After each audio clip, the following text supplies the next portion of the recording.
1:39, you're watching and listening to Good Afternoon Britain. So let's move straight on to an exclusive story for GB News. Locals in Dartford have expressed their horror after a decision has been made to repurpose a building on a residential street to house asylum seekers. The building is being redeveloped to house unaccompanied asylum-seeking children arriving in Kent. There are reports that many locals are furious for not being consulted before works on the site started. According to residents, the site has been under construction now for many months. Well, joining us now to discuss this is our investigations reporter, Charlie Peters. Charlie, is the issue here that the local community just did not know anything about this before it actually happened? No consultation, no nothing?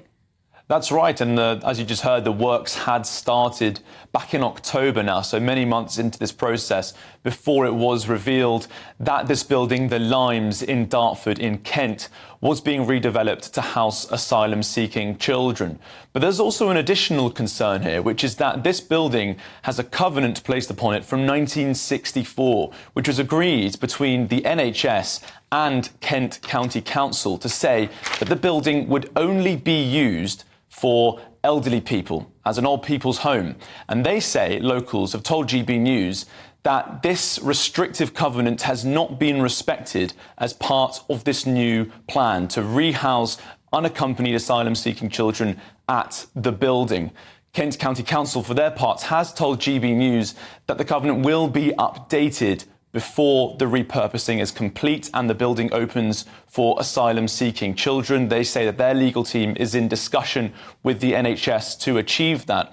But this restriction was only revealed when locals got in touch with GB News and shared it with us. Now, Kent is making this move after they lost a High Court ruling last July, which said that they had to make every possible step to house asylum-seeking children within the county. This comes as part of the government's plan, of course, to take people out of those hotels. We've had 118,000 people crossing on small boats since 2018. The Labour Party said last month that there are now some 46,000 people still in hotels.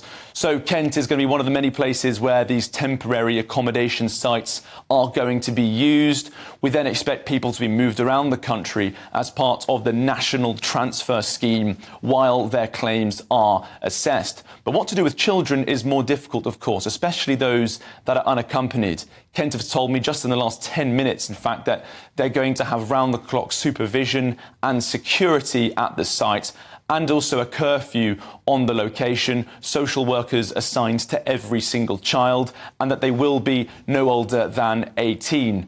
They've also said that there are 9 further sites in the county that have been identified for redevelopment, but they won't say where they are, citing security risks. Charlie, this is a boarded-up, abandoned building. Why shouldn't the council repurpose it, breathe some life into it, and house some of the most vulnerable people in the country? Well, the opposition from the locals is that they weren't asked. They weren't told. There was no consultation whatsoever. Well, Kent are telling me today that as part of the process that they are actively communicating with each local community for the remaining reception centres. But in order to protect their safety of the children and indeed the local communities and the staff against criminal acts, trafficking and exploitation, they're not able to disclose where those remaining sites could be. They could be coming soon to a street near you. Well, thank you very much indeed, Charlie Peters, our investigations reporter. This is the problem. Yes, he says, so this building was not being used for anything else, but there was this covenant on it that if it were to be used, it should be used exclusively for older people, care home or whatever else. But the problem is no conversation with the local people. You have to, when you're doing something like this, surely have some kind of consultation. Well, it depends who owns it. But it's obviously owned by the council, right? Abandoned building, the council needs to house children. These aren't people in their 20s or 30s, these are children.